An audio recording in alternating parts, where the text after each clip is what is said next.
Olá, queridos irmãos, tudo bem? A paz do Senhor para todos. Meu nome é Daniela da Silva Santos, sou uma das superintendentes da Escola Bíblica da Igreja em Correias na Obra de Restauração.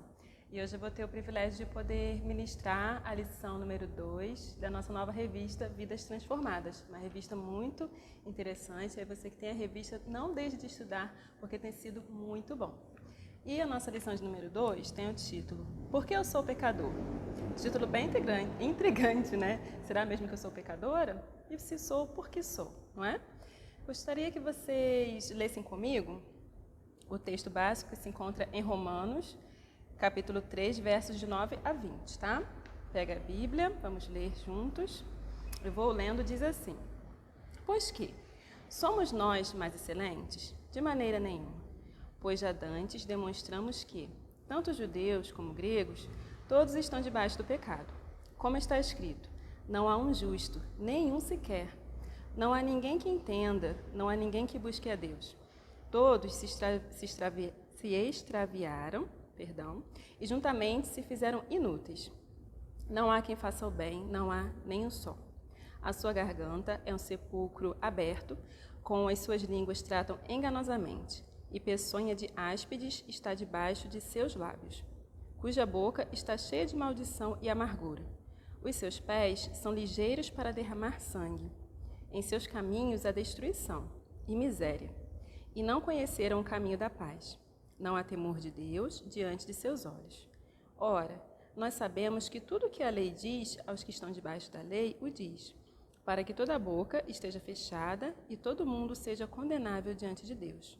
Por isso, nenhuma carne será justificada diante dele pelas obras da lei, porque pela lei vem o conhecimento do pecado. Então, a gente já começa a nossa lição com esse texto básico maravilhoso, e eu gostaria de destacar 2 versos. O primeiro verso é o verso 20, que fala ali um pouco sobre a lei. As pessoas, às vezes, não gostam muito de falar sobre a lei, né? Falam que a lei é pesada, ou falam, né, para que foi colocada a lei. Mas um dos benefícios da lei é mostrar para nós que realmente somos pecadores. Se conseguíssemos cumprir toda a lei, seríamos justificáveis diante de Deus, seríamos capazes de produzir, né, a nossa própria salvação. Mas a lei vem mostrar que nós somos pecadores porque não conseguimos cumpri-la. E o verso 10 também eu gostaria de destacar, diz: Como está escrito, não há um justo nenhum sequer. Esse versículo já responde uma boa parte das nossas perguntas. Não existe ninguém que seja bonzinho, ninguém que seja perfeito, nenhum sequer. Bom, vamos para a nossa introdução, onde eu gostaria de ler apenas a primeira frase, que é uma pergunta. Diz assim: somos pecadores porque pecamos ou pecamos porque somos pecadores? E aí, você tem uma resposta formada sobre isso? E essa resposta será que tem base na palavra de Deus? Vamos então dar continuidade, indo para o tópico 1, e vamos ver o que a Bíblia diz sobre o pecado, ok? O que é pecado? A gente está falando sobre porque sou pecador, se sou pecador, se sou pecador, sou porque peco ou peco porque sou pecador.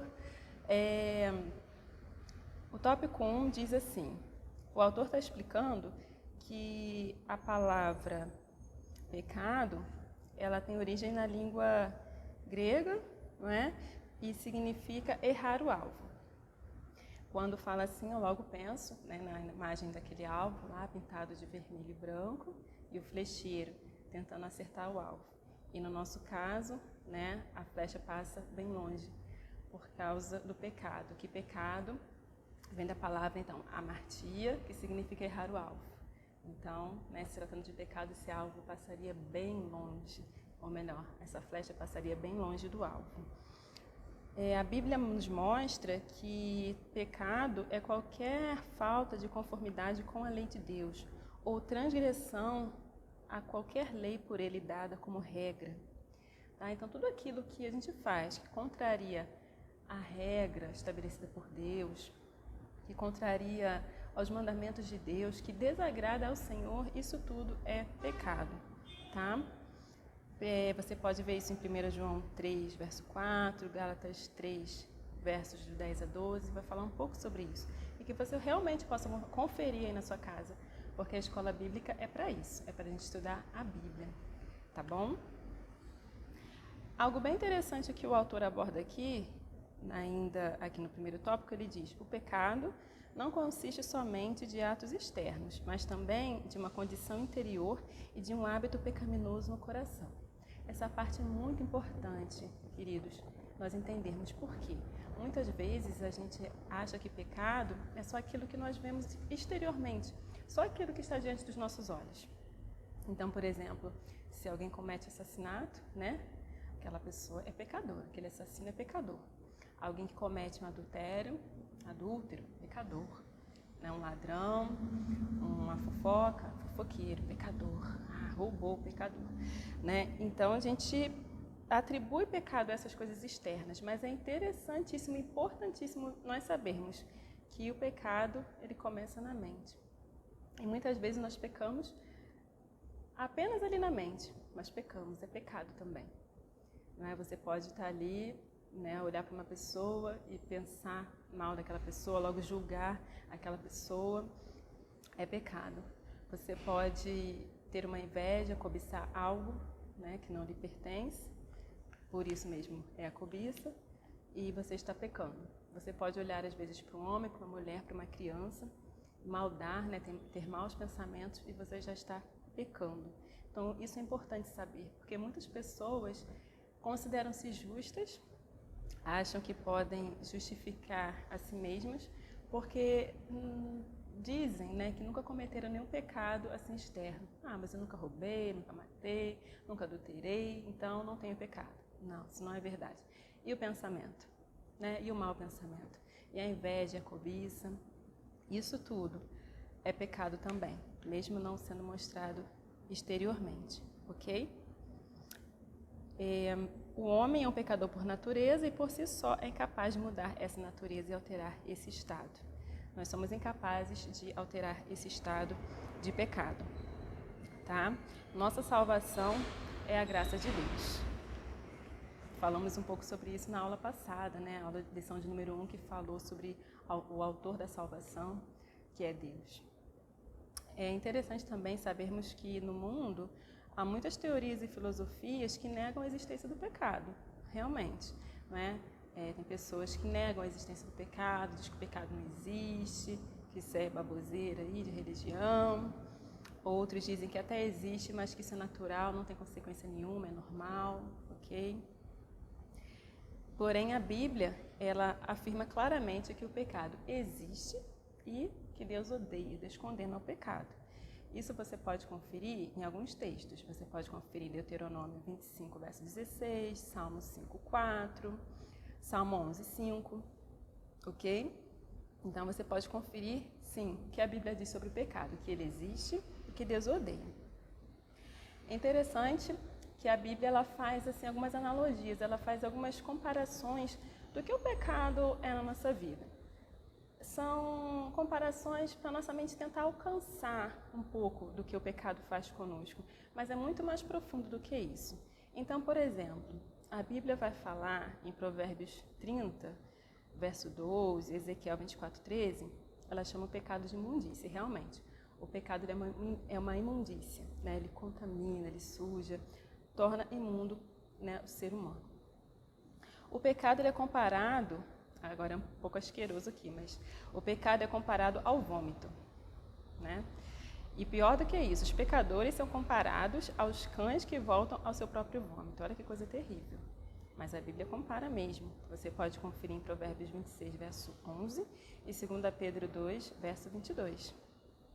É algo bem assim, traz algo desagradável a nós, não é essa comparação. Mas é mais profundo que isso, como nós já falamos, tá? A Bíblia também afirma em Mateus 23, verso 27, olha que comparação. Compara o pecado a um cadáver em putrefação, tá? Ou seja, ali um corpo já, se desmanchando, se desfazendo, ali, uma podridão. E compara os pecadores ao interior dos túmulos, onde estão esses cadáveres, Ou seja, o pecador seria o túmulo onde está aquele cadáver ali apodrecendo. Aquele cheiro, aquela coisa terrível. aquele mau cheiro, aquela sujeira. Então, olha que coisa horrorosa. Tem pessoas que nem gostam, né, de ouvir falar em funeral, no cemitério, essas coisas, né, se sentem mal, mas olha só, aqui a Bíblia compara o pecado e o estado do pecador. Também vemos no Salmo 69, verso 2, em 2 Pedro, capítulo 2, verso 22, a Bíblia comparando o pecado ao lamaçal e comparando os pecadores aos porcos que rolam nele. Então, olha só, comparando o pecado ao lamaçal e aos porquinhos, né? Ao porco que tem prazer em rolar ali naquela lama. É algo que dá prazer a ele, porque é da natureza dele. E nós, como pecadores, sendo comparados ali, né? A pessoas que têm prazer em pecar, que acham que é bom pecar, que acham que vai satisfazer a sua vida viver em pecado. Então, é complicado, mas é o que a Bíblia afirma, para nos dar uma noção, mais ou menos, do que seria o pecado em nossa vida, tá? O pecado transformou a humanidade em uma raça poluída e imunda. O pecado nos afastou de Deus e nos transformou em seus inimigos. Isso é o pior de tudo, né? A gente ser inimigo de Deus. Deus que é tão bom, tão perfeito, e nós sermos considerados inimigos de Deus por causa do pecado. O tópico 2, ele vai falar sobre a origem do pecado na raça humana. Nós já vimos no tópico 1 o que significa pecado, né? Que vem da palavra grega amartia, que significa errar o alvo. Então, quando nós erramos ali o que Deus propôs para nós, né? Quando nós desagradamos a Deus, passamos longe, né, de agradar a Deus. E vimos algumas comparações que a Bíblia faz acerca do pecado e do pecador, do estado do pecador. E agora vamos ver como entrou, né, o pecado no mundo. Talvez você, né, a maioria das pessoas que estejam assistindo conheçam a história da criação. Talvez alguns conheçam como a teoria da criação. Mas eu quero te dizer que não é uma teoria, é a verdade. A Bíblia afirma e ela explica como Deus criou todas as coisas. E a Bíblia diz, você pode conferir lá em Gênesis 1, Gênesis 2, como Deus criou todas as coisas. Deus criou tudo perfeito. Deus é bom e nele não há sombra de maldade. E como Deus bom, ele criou tudo também bom, perfeito, criou todas as coisas. Sabemos que em 6 dias, né, ele criou todas as coisas, criou céu, terra, fez separação das águas, né, mares, ervas, plantações, aves, os animais marítimos, todas essas coisas, os frutos, os animais terrestres, répteis, etc. E por fim, a glória da criação, que é o quê? O ser humano, o homem e a mulher, do qual ele fez a sua imagem e semelhança, em caráter, né, em personalidade, em ser puro, em ser santo. O homem foi criado à imagem e semelhança de Deus. Deus fez tudo perfeito. O interessante é que se você vê lá, né, Deus no primeiro dia criava, né, tudo ali na ordem que ele queria, e é como se ele fizesse como se ele verificasse. E ao ver, no final do dia, Deus via que tudo era bom. Depois que ele criou o ser humano, o homem e a mulher, e ele viu toda a criação, ele viu que tudo tinha ficado muito bom. Então, olha que privilégio. Somente quando ele criou o homem e a mulher, né, a glória da criação, ele viu que estava tudo muito bom, perfeito, estava tudo certinho, do jeito que ele queria. E nós sabemos, né, nós podemos ver ali em Gênesis 3, que infelizmente houve uma transgressão, né, da mulher, do homem, porque Deus, ele criou tudo perfeito, deu a Adão e a Eva tudo que eles precisavam. Ele deu uma família, porque ele sabia que não era bom que o homem estivesse só, então formou ali a família, deu a ordem também para que eles se multiplicassem, não é? Deus deu um lar, né, um lugar para eles estarem, ali o Jardim do Éden, com tudo que eles precisassem ali, com tudo que eles precisavam, provisão, alimento, tudo tinha ali, e o principal, a comunhão com Ele. Quem tem Deus tem tudo, né? Então o principal eles tinham, que era a comunhão com Deus. E nós sabemos que então Deus deixou apenas uma ordem, que era não comer do fruto da árvore do conhecimento do bem e do mal, apenas uma ordem, eles tinham tudo, e Deus deu apenas uma ordem. E nós sabemos que por causa, né, da persuasão, por causa ali do engano da serpente, que nós sabemos que é Satanás, o acusador, o inimigo das nossas almas, o diabo, ali, né, através daquela serpente, ele enganou a Eva, E ele tem sim a sua parcela de culpa, tá? O autor até deixa claro que ele tem a sua parcela de culpa nessa questão e ele vai ser punido por isso. O inimigo, o diabo e seus anjos, né, os demônios, vão ser lançados no lago de fogo.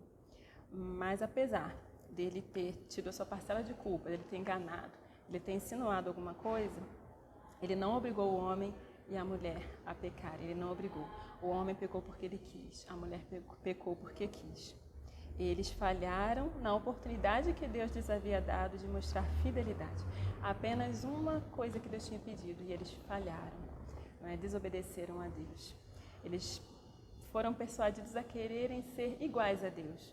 A serpente falou com Eva: coma, no dia que você comer, você vai ser igual a Deus, vai ter conhecimento igual a Deus. E Eva, percebendo que o fruto era então bom, né? Deus que deveria ser o mal dessa história, por que Deus não queria que Adão e Eva fossem iguais a ele? Né? Talvez Eva pensou assim, comeu do fruto, infelizmente, também ele ofereceu ao seu marido. E a partir daquele momento o pecado entrou no mundo. Foi assim, o pecado original.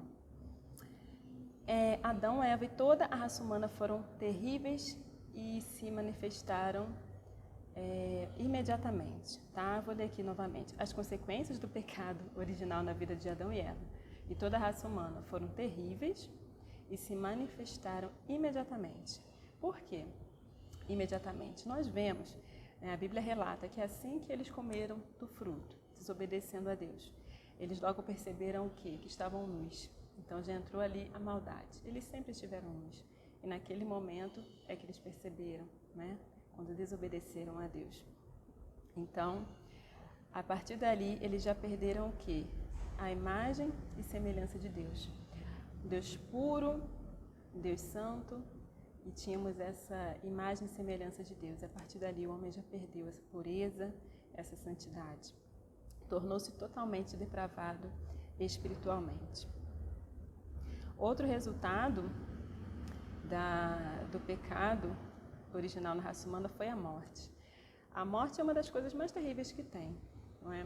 Ela é terrível, ela causa dor, tristeza, mas eu quero dizer que existe ainda algo pior do que a morte física, que é a morte espiritual. A morte física, praticamente todos nós entendemos, não é? Vamos ali ao velório, ao funeral, vamos ali ao corpo, mas a alma já não está ali. E morte significa exatamente isso, separação. Separação da alma e do corpo. Ali está o corpo, que também, com o passar do tempo, vai se desfazer, vai se desmanchar, vai voltar ao pó, e a alma já não está ali, é uma separação. Isso causa muita dor, muita tristeza, não é? Sentimos saudade das pessoas, mas pior do que isso é a morte espiritual.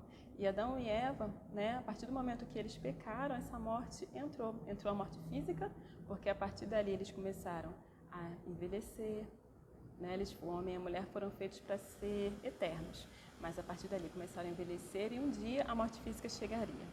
E houve imediatamente a morte espiritual, ou seja, o espírito deles morreu para Deus, se separou de Deus. O pecado nos condenou a viver separados de Deus eternamente. Nada podemos fazer para produzir a nossa salvação. E isso é terrível, não é? Essa morte espiritual, ela tem uma forma, né? Tem uma forma de nós voltarmos a viver espiritualmente para Deus, que é entregando a nossa vida a Jesus, o autor da fé. Jesus veio para poder morrer em nosso lugar. O salário do pecado é a morte. Ele veio para morrer em nosso lugar. E quando nós entendemos, aceitamos isso e confiamos a nossa vida a Deus, nós voltamos a viver para Deus. O nosso espírito volta a viver para Deus. Mas, se enquanto estivermos aqui, vivos, né, nosso corpo, a nossa alma, e se nós estivermos aqui não tomarmos essa decisão, não entendermos isso e não tomarmos essa decisão de entregarmos a vida a Jesus, além de estarmos mortos espiritualmente, se morrermos fisicamente nessa condição, estaremos também mortos espiritualmente, eternamente. Ou seja, não vai ter como, mas não vamos ter mais nenhuma oportunidade de voltarmos a viver para Deus. Vai ser uma vida eterna, né? Ou melhor, estará condenado a viver eternamente nas trevas e na escuridão, longe da luz de Deus. Então, muito pior do que a morte física é a morte espiritual e eterna, tá? Foi uma outra consequência do pecado. Um terceiro resultado do primeiro pecado foi a perda da nossa comunhão com Deus. Exatamente isso. Adão e Eva, eles tinham o acesso à pessoa de Deus ali face a face. Tem noção de coisa maravilhosa? Estar ali face a face com Deus? Mas, por causa do pecado, essa comunhão também foi interrompida. E o autor escreveu aqui: criou-se um abismo entre o Santíssimo Criador e a sua criatura pecadora. Muito interessante, porque o autor aqui ele não escreveu, né, que criou-se um abismo entre o Santíssimo Criador e a sua pecadora criatura. Não, porque Deus não criou, né, não nos criou com pecado. Mas a partir do momento que pecamos, nos tornamos criatura pecadora. O homem não foi criado pecador, ele tornou-se pecador. Tá? Então, infelizmente, criou-se esse abismo entre Deus e a sua criatura. Outra consequência também foi que o homem perdeu o livre-arbítrio, né? Perdeu o livre-arbítrio, poder de fazer escolhas, porque agora ele tornou-se escravo do pecado, inimigo de Deus. Então, a sua natureza toda tende a pecar, toda tende a escolher o que é errado, o que desagrada a Deus. E é muito importante nós sabermos disso. A herança do pecado. Bom, aí a gente pode pensar, né? A gente entendeu o que é pecado, a gente entendeu como entrou no mundo, mas por que nós somos chamados pecadores então, poxa vida? Quem pecou não foi Adão e Eva, o que nós temos a ver com isso? A gente vai entender isso aqui agora. Olha só, o tópico 3 diz assim: Adão foi o cabeça da raça humana, o progenitor de todos os homens e o representante de toda a humanidade. Nessa posição, o seu pecado foi naturalmente imputado a todos os que ele representava, isto é, a toda a humanidade.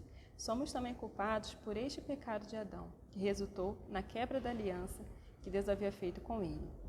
Em virtude dessa conexão com Adão, todos os homens nascem em condição e estado pecaminoso. Isso responde a nossa pergunta. Conforme Adão era o nosso representante, o representante de toda a humanidade, não é? O progenitor de todos os homens, o nosso representante, conforme ele pecou, esse pecado passou para todos nós. É uma herança maldita, mas é uma herança. Por isso que todos nós somos pecadores. Pode nascer o bebezinho mais lindo do mundo, né? Fofíssimo, um amor, mas é um pecador.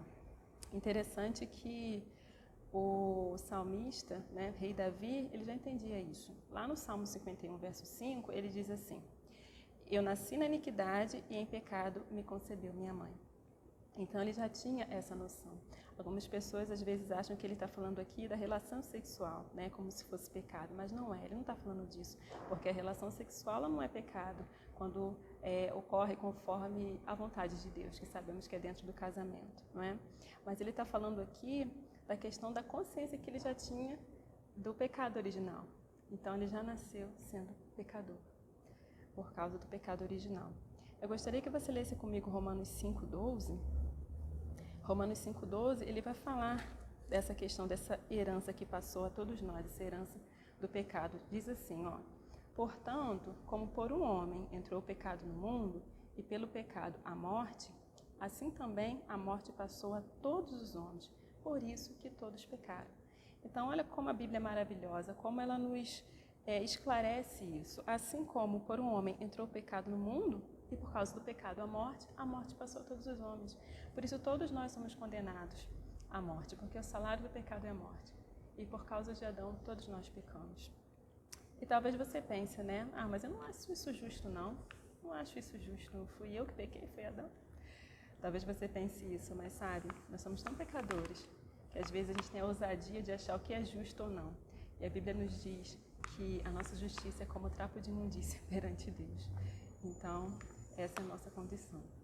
A Bíblia também diz em Lamentações, diz assim: de que se queixa o homem vivente? Queixe-se cada um dos seus pecados. Então, em vez de nos queixarmos, de murmurarmos dessa nossa condição, que a gente possa, na verdade, aceitá-la e buscar a única forma de sair dessa condição, que é através da salvação de Jesus. Bom, nesse tópico aqui, então, nós podemos perceber por que somos pecadores. Porque esse pecado passou a todos nós, tá? Nossa condição espiritual não decorre dos nossos atos ou das nossas obras, mas de nossa natureza. Ou seja, nós não somos pecadores porque nós fazemos por causa da nossa atitude, né? Fiz algo errado, poxa, então agora eu sou pecador. Não, eu faço algo errado porque eu sou pecadora já. Não vou ser pecadora por aquilo que eu vou fazer, tá? Eu já sou pecadora. Vamos ver aqui o seguinte. Nós vimos o que é pecado, como entrou, por que somos pecadores, tá? E agora aqui no finalzinho do tópico 3, vamos ter uma boa notícia perante tudo isso. Que tudo isso que nós falamos é ruim, não é? Mas é a verdade, nós precisamos saber disso. Mas nós vemos aqui, quase no finalzinho do tópico 3, o seguinte: a única maneira de escaparmos da condição de morte espiritual em que nos encontramos é sermos atingidos pela misericórdia de Deus. Ou seja, tem uma salvação, tem um jeito. Só que não é nada que nós possamos fazer ou oferecer a Deus. Temos que ter em nossa mente o quê? Que somos pecadores. Como pecadores, não conseguiremos nunca produzir algo que seja santo e digno de dar a Deus em troca da nossa salvação. Não tem como. É preciso que Deus transforme a nossa vida radicalmente. É preciso experimentar um novo nascimento. Como pecadores, só tem um jeito para a nossa vida, é a gente nascer de novo. Mas como assim nascer de novo? Voltar ao ventre da nossa mãe e nascer de novo? Foi a pergunta que o doutor Nicodemos fez a Jesus. Em João 3, versos 5 a 7, Jesus explica que esse novo nascimento não é a gente voltar para o ventre da nossa mãe e nascer de novo, mas é a gente nascer da água e do Espírito, ou seja, de uma lavagem, de uma santificação, de uma limpeza, que é dada pela Palavra de Deus e do Espírito Santo, que é o Espírito Santo vai começar a habitar no nosso coração. E aí as nossas atitudes vão ser novas atitudes, o nosso pensamento vai ser um novo pensamento, porque nós nascemos de novo. Não da vontade da carne, mas da vontade de Deus. O apóstolo João também aponta que aqueles que recebem Jesus como Salvador e Senhor de suas vidas, é dado o poder de serem feitos filhos de Deus, a saber, aos que creem no seu nome, os quais não nasceram do sangue, nem da vontade da carne, nem da vontade do homem, mas de Deus. Olha que coisa maravilhosa. Jesus veio, não é, como um presente de Deus, ele é um presente de Deus para nós, ele é o autor da salvação. Nós, como falei, não poderíamos ofertar nada para Deus, mas Deus ofertou algo para nós, para que nós nos reconciliemos com Ele. O desejo de Deus não é que a gente fique nesse estado de pecado, de condenação eterna. Ele não deseja isso para nós. Então, Ele enviou Jesus. Ele fez a promessa de que enviaria um Salvador, lá em Gênesis 3,15 mesmo. Depois do homem ter pecado, e Ele começou a dar a sentença do pecado, as consequências, mas Ele deixou uma promessa, que Ele enviaria um Salvador, não é? E o desejo dele é que a gente se reconcilie com Ele. E a única forma dessa reconciliação é através de Jesus, entregando a vida a Jesus, é confiando em Jesus como único e suficiente Salvador, reconhecendo que não há nada que nós possamos fazer, mas é crer naquilo que Deus fez. E interessante que aí a gente se torna, crendo em Jesus verdadeiramente, a gente se torna filho de Deus. Tem um ditado aí que diz que todos são filhos de Deus, mas não é verdade. Não é? Todos somos criaturas de Deus. Filhos de Deus são apenas aqueles que entregam a vida a Jesus Cristo como Salvador. Tá? E aí, nós vamos agora para a nossa conclusão, que vai falar o seguinte. Voltando para a pergunta no início dessa lição. Somos pecadores porque pecamos ou pecamos porque somos pecadores? A resposta é, somos pecadores por natureza. Isto é, pecamos porque somos pecadores. Essa é a resposta. Nós já nascemos pecadores, não é? Como consequência dessa natureza pecaminosa, cometemos atos pecaminosos. Nós herdamos isso. Porém, o autor vai terminar aqui, dizendo que Deus, em seu grande amor e misericórdia, Ele nos chama à ressurreição. Ele quer que nós voltemos a viver, não é, espiritualmente. Ele quer que nós voltemos a ter aquilo que nós perdemos lá no início. Ele quer que nós voltemos a ter comunhão com Ele. Ele quer que voltemos a ter a imagem e semelhança dEle, em buscar a santificação, a pureza. Ele quer que nós tenhamos tudo isso novamente de volta. E só vamos poder ter isso como? Aceitando a Jesus Cristo como Salvador. Esse presente maravilhoso que Deus nos deu por causa da sua graça, esse favor imerecido. E esse assunto, graça, nós vamos estar tratando na nossa próxima lição, lição de número 3, que ele tem por título Graça, a Pérola de Deus. Vamos estar falando melhor sobre isso, tá? Bom, então nós vamos ficando por aqui. Espero que vocês tenham tido aí uma aula abençoada. E se tiverem alguma pergunta, pode estar perguntando, né, deixando a pergunta aí no chat, ou se não, fazendo pergunta lá nas outras redes sociais da igreja, tá bom? E que você possa estudar mais ainda sobre esse assunto e estudar também para a nossa próxima lição. Resumo de tudo, somos pecadores, já nascemos em pecado.